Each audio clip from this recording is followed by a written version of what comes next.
Well, a lot is at stake for Democrats this week, winning over undecided voters. Political strategist Matt Klink back with us this morning to share his insights about what we can expect to see this week from the DNC. Matt, welcome back. Thank you. Morning. So the polling shows obviously Kamala Harris has what we call the big mo of momentum in politics. But what is also coming through in some of the polling is that some voters don't know who she is and they don't know what she stands for. So what is her challenge at the convention in taking that momentum and also explaining who she is? What is her mission here? So hardcore Democrats are excited about her. They were excited about anybody who could prosecute a vigorous campaign. What Kamala Harris needs to do at the convention is really reintroduce herself to the American people, let them see her, let them understand why she's running for president. It's a great opportunity for her, and she has total control over everything. So it's a very thoughtful way to really end what has been a fantastic month for her. President Biden, let's talk about tonight. The first night is the keynote speaker this evening.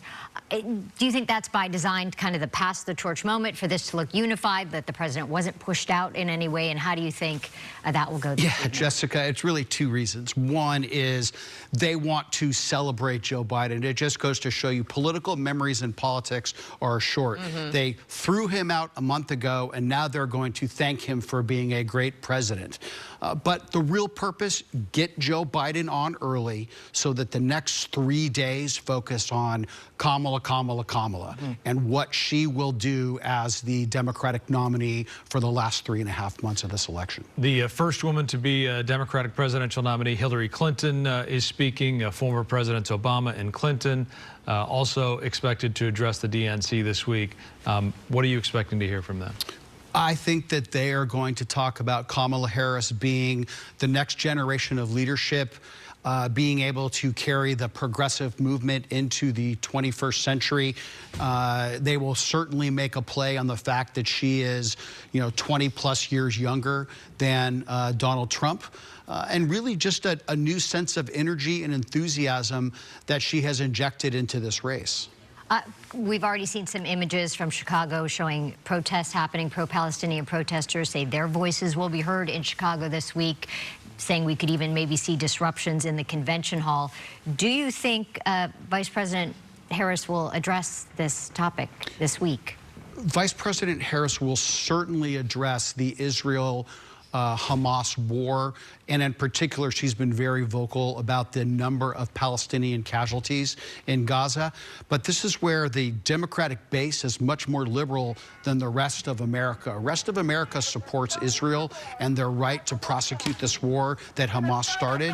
The hardcore Democrats, they're more pro-Palestinian, and some are even pro-Hamas. So she treads a very delicate balance here because a lot of Muslim voters live in the swing state of Michigan. Former President Trump seems to be trying to insult his way into the news cycle. He hasn't been really offering a lot of criticism of the Biden administration in the way that many Republicans want him to do.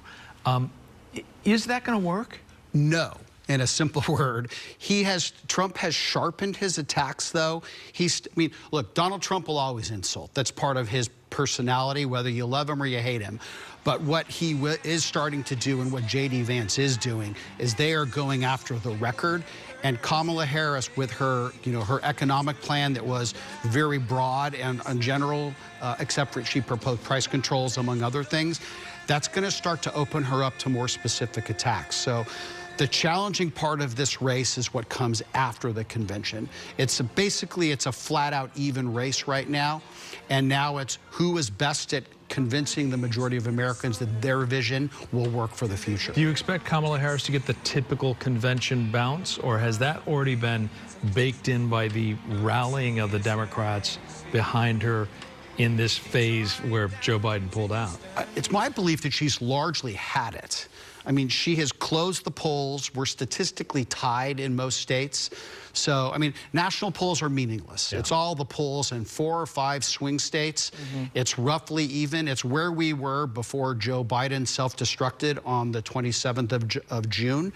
So this is a turnout election. There are no undecided voters that are going to make a difference. It's who can get their people to the polls to cast ballots. Yeah. All right, Matt Klink, always good to get your expertise on this. Thank you so much. Thank you for having me. And I think perhaps the best dressed political strategist that we have on. I try. And I wasn't going to bring it up, but you're right. You're right. I try. Thank you. Thanks, Matt. Appreciate it.